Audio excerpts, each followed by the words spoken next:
Next guest is Jim France, and he is the Director of Supply Chain with Hire Group. So, Jim, welcome. Let me get you set up here.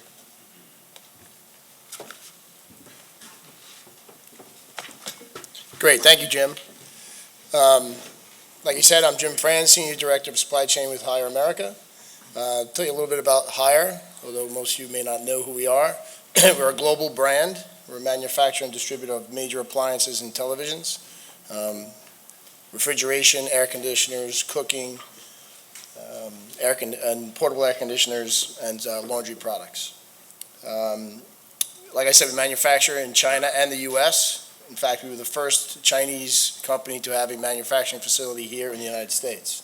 That's located in South Carolina, and we manufacture most of our full-size refrigerators there.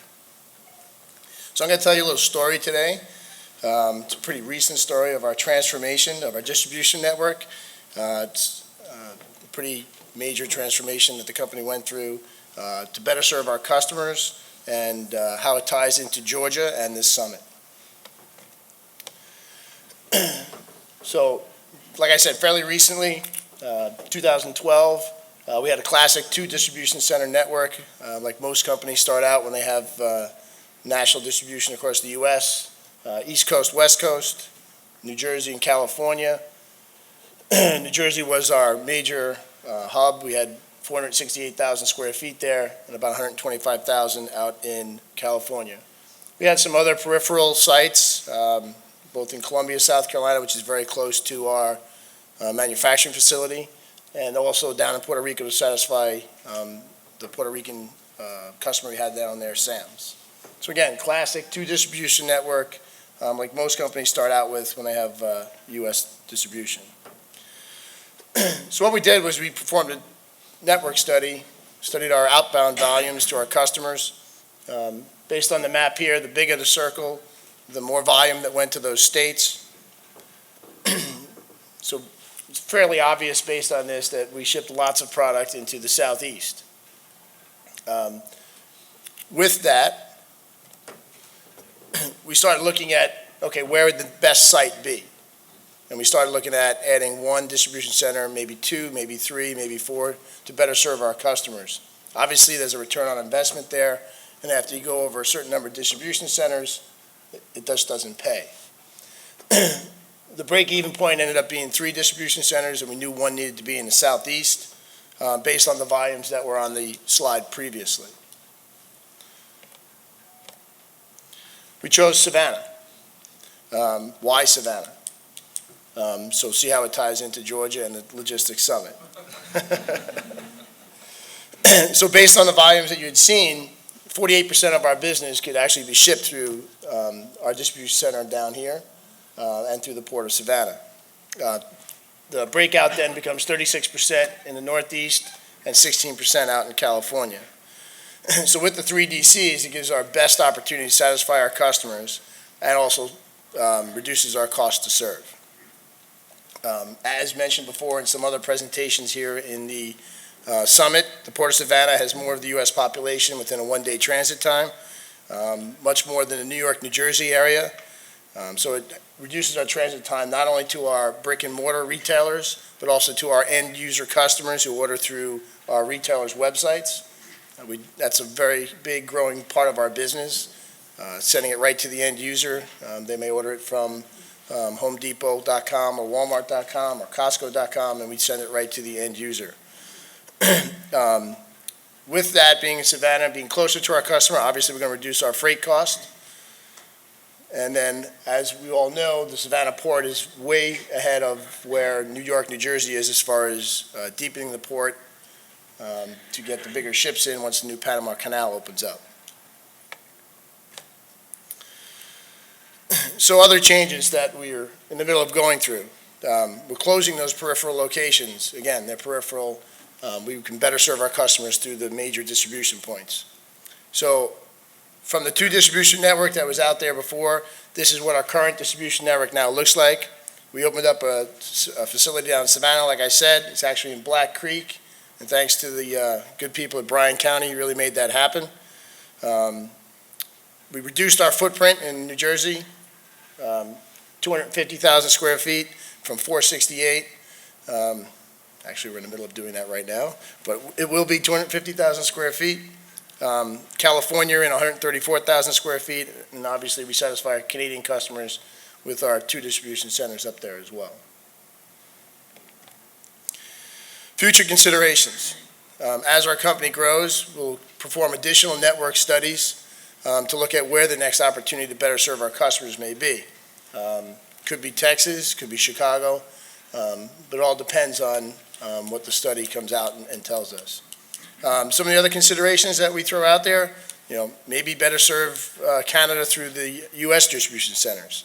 Again, it's all depends on what the study says and what the numbers come up with.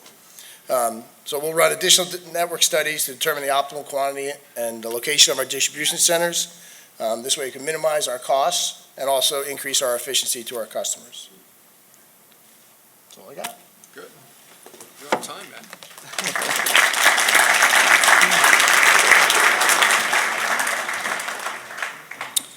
All right, our next guest is Dave Hazley. He's a director of distribution. I happen to know Dave personally over the last 3 years, so Dave, welcome.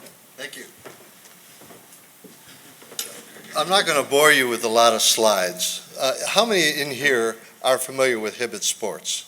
Show of hands. Outstanding. By the way, just to let you know, in Georgia, we have more stores in Georgia than we do in Alabama, and our home is in Alabama. So that speaks to you folks. Thank you very much. We are a publicly traded company. We have 870 of our own stores. And when we talk, and Jim mentioned earlier today that one of the fundamental things in our industry is making sure that you have product at the store, at the right time, in the right price, and that should be secondary. That we should be looking to the future, what else we need to do. Well, Hibbett has to really step back and get to that point. Let me give you a little example. 12 years ago when I started with Hibbett Sports, we had 285 stores. We were performing at about a 43% cross-dock. Now, to me, a cross-dock is product that comes in, you just change the label. There's no value-added services. You just change the label and send it directly to a store. So we were at 43%. But as we kept growing, our 185,000 square foot facility started to choke. We were landlocked. We had folks come in and we redesigned the conveyor systems and did everything we could, but we were still landlocked.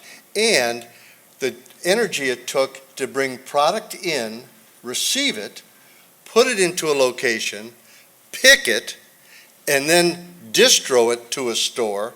And how many of you are familiar with the term distro? That's where you actually take a case of 48 and you take 2 out of that case and put them in this store. You take 3 out of that case and put them in that store.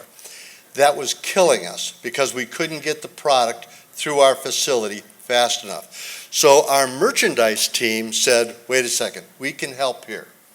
Let's increase the amount of inventory that we cross-dock. Today, we're at 93% cross-dock. For those of you in distribution, that is very efficient getting product through your facility. It comes in one door and straight out the next door. The problem, when you're selling product to, or you're moving product to a store in a musical run, when your prime sizes sell out and you replenish another music run, what happens? You end up with excess inventory on the items that didn't sell. So what we do, all of our stores are delivered through either a private fleet, our own private fleet, or through a 3PL.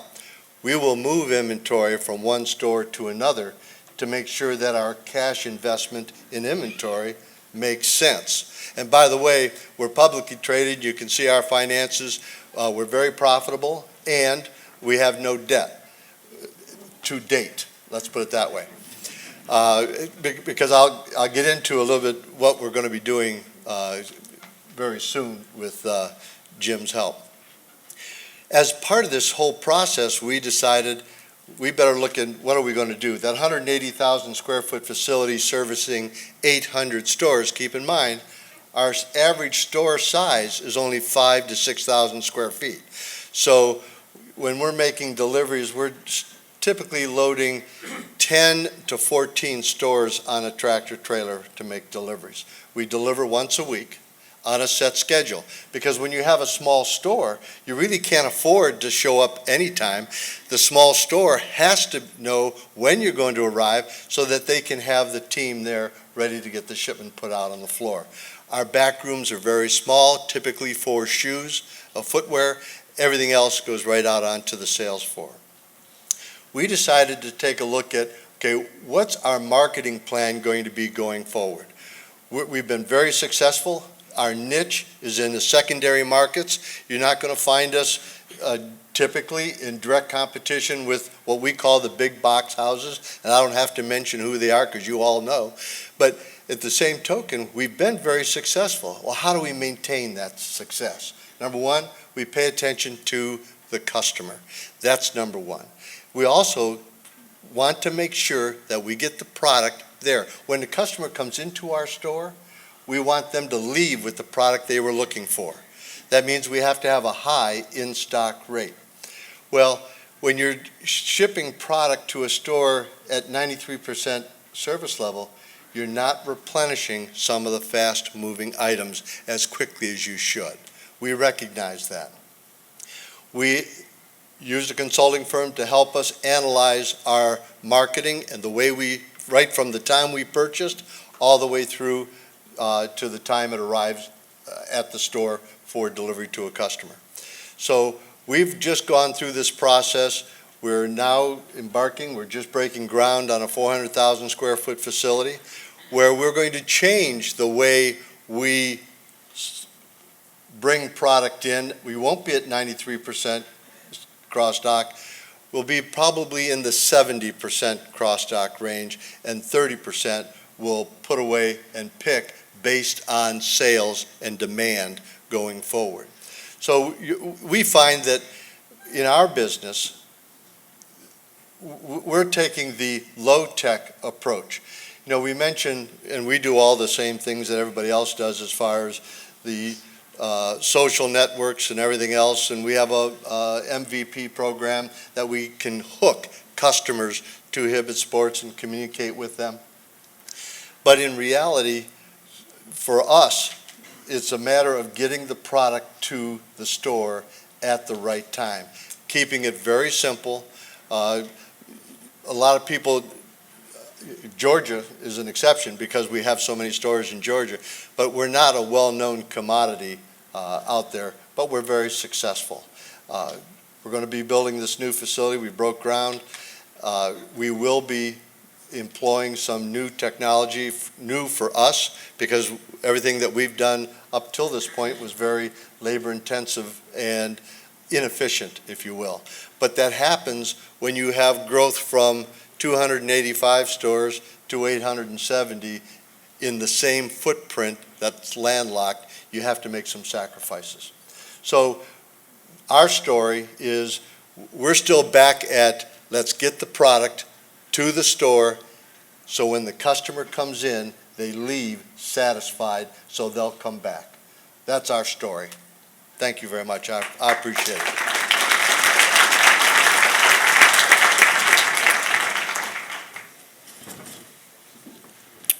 To put it in perspective with Hibbett, I think we opened the eyes to the merchants and the buyers one day when we said we're 93% cross-dock and flow-through, which is extremely efficient, right, for the DC, and it was. But in terms of markdowns and in terms of product that was getting returned, we figured out the cube analysis, and I kid you not, we could have loaded 450 53-foot trailers of product that was coming back and getting redistributed because we were over-allocated. So to Dave's point, we found that balance between pre-allocation and post-allocation. So that was the 70-30 split, and that will change by season. In certain seasons, it could be 80-20. In certain seasons, it could be 60-40. But again, it's very demand-driven versus forecasted-driven. So that's the key differentiator in terms of what Hibbett is doing in the future. Next guest I'm really proud to have up here is from Home Depot. Mark?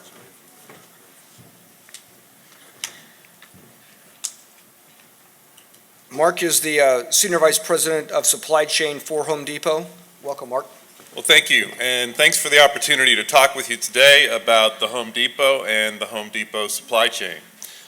Most of you probably know a little bit about the Home Depot, but what I would just say about that, we have about 2,000 stores worldwide. We operate mainly in the United States, Canada, Mexico. We have a few stores in China as well. About 2,000 stores, and that results in about $70 billion in sales every year. What was interesting listening to Dave was how similar, we are the big box player. Certainly listening to Dave, it's interesting how similar the challenges are between very large size and smaller retailers as well. When we think about the Home Depot, let me just share a little bit about the strategy of the Home Depot. We really build our strategy on three key components, and those have been around for quite some time in the Home Depot. First is we ask ourselves, what are we passionate about? We're passionate about customer service and taking care of customers in our stores, wherever they shop, ensuring that they have great customer service. We've lost our way once or twice on that, but we continue to work to improve customer service as we go. So bringing out that passion is a key part of our strategy. The second key component of our strategy is what do we think we can be best in the world at? And what we think we do better than anyone is bring product authority to home improvement. We expect to be the place that has the innovative home improvement products and brings the most value to customers in home improvement as we go forward. The third key component of our strategy is what drives our economic engine. How do we make sure that we can sustain this business and move forward? And that's an interesting one because of those three, that's the one that has changed the most over the past several years of the company's history. For many, many years, what drove our company's economic engine was opening new stores, going to new markets, building new stores, and generating new revenues. But that's really changed as we've built out the United States mainly with our big box orange stores. What we find is there's not a lot of places to go build new stores in the U.S. Where we aren't already serving our customers there. So what changed is what drives our economic engine today is really building productivity and efficiency and through the existing assets that we have. And that really created a focus on supply chain over the past several years. And that's been very important for the Home Depot and for the Home Depot supply chain. Now, we've added a fourth component, which really overarches the three that I talked about. And that's really an acknowledgement of how our customer is changing. As has been mentioned a few times up here, we've always talked about supply chain and logistics as a bill of rights, right? The right product in the right place at the right time. We've all heard that throughout our supply chain careers, and it's just rote, the supply chain bill of rights, right? That really is changing. If you think about what that message is, it's kind of like we decide what the right place is, we decide what the right price is, we decide. Well, more and more, the internet, online retailing, and all the challenges that are out there for bricks and mortar retailers, it really comes down to customers are now purchasing product and they're choosing their path to purchase, and they're really expecting to be served wherever, whenever, and however they want. And those options are available thanks to the new technologies that are available out there and the new competition out there. So we have to change. And the way we think about that is we call it interconnected retail. Our approach to that is how do we turn our business into a business that is interconnected. We don't think about e-commerce and commerce separately. We think about just commerce. And we think of that as interconnected, and we want to engage with the customers wherever, however, whenever they want to be engaged with. So let's turn now to the supply chain strategy. very much like Dave talked about, simple is good. And this is Supply Chain 101 that I have on the slide here, but these are the simple tenets that we really build our supply chain around. We think of these as the key deliverables of our supply chain. First off, be in stock in our stores where customers come in to shop, and provide customers with high fill rates when they choose to engage with us other than in the store. Customer service begins with in-stock. If we don't have the product that we can give to the customer, then customer service is nowhere. The second key deliverable that we have in our supply chain is inventory productivity. At the Home Depot, we have about $11 billion tied up in inventory. That's a lot of money. If we can turn that inventory just a little bit better, we can generate great amounts of cash for our company if we can be in stock and yet have a lower inventory level. The third key deliverable is around logistics costs, continuing to improve our logistics cost structure so that we can bring great value to our customers and continue to provide that product authority that I talked about. And finally, take care of our customers and our stores. Our internal customers from our supply chain are our stores. Our external customers, our online direct customers. We always want to deliver great customer service to our customers, whether they're internal or external to our supply chain. Over the past 6 years, we built out a store supporting supply chain network. And it looks something like this. We put in place 18 rapid deployment centers, utilizing a lot of fast flow technology, using systems to do post-receipt allocation has been talked about here. And our supply chain is really built on that. About 70% of our SKUs in the store go through that last-minute allocation process. And move on to our stores from there through our 18 rapid deployment centers. We also operate stocking distribution centers, traditional stock and pick DCs. These are for things that move typically slower, maybe import items, seasonal items where we want to have the product in place for that great first day of spring. It's going to come one of these days around the country. We know it will, and we've got about 12 stocking distribution centers around the country that we operate to do that. And then we have bulk and lumber distribution centers. We have 26 of those around for those things on that side of the store that distribute best to the stores on flatbeds. As we look forward, these are the things that we're working on in our supply chain. Continue to optimize our distribution network. Continue to improve our inventory management, our inventory productivity, and then develop new logistics capabilities. We've turned to working a lot on our import capabilities and improving our international supply chain, and then finally build direct fulfillment capability, acknowledging that interconnected retail is often going to be based on fulfillment and delivery, whether that's based in a store or a distribution center on the fulfillment side, and the delivery might emanate from the store or from a distribution center. We are working hard to build improved direct fulfillment capabilities so that we can deliver on the promise of interconnected retail, taking care of customers wherever, whenever, however. We have a direct fulfillment network existing. That's the yellow stars on this chart. We are building new direct fulfillment distribution centers. The mission of these DCs is to take orders, pick, pack, ship those orders out the same night as the order is placed, and have that moved to the customer expeditiously. With only a few distribution centers, we expect we'll be able to get to 90% of the population on the ground within 2 days. What we find is customers when we think about delivery, what customers are looking for, they like fast, but they like cheap or free even better. So ground shipping is a key tenet of this distribution network that we're building, although we can expedite for customers who need the product on a faster basis. Tying this into our discussion today, our Georgia Direct Fulfillment Distribution Center under construction now in Locust Grove, Georgia, just south of McDonough in Henry County. This is a 1.1 million square foot distribution center. We expect to be able to carry about 100,000 SKUs in that DC. For reference, about 35,000 SKUs in our normal store, so that's an assortment beyond what's available in the store. You see the facts there. We'll employ 300 to 500 people depending on where the volume goes in this business.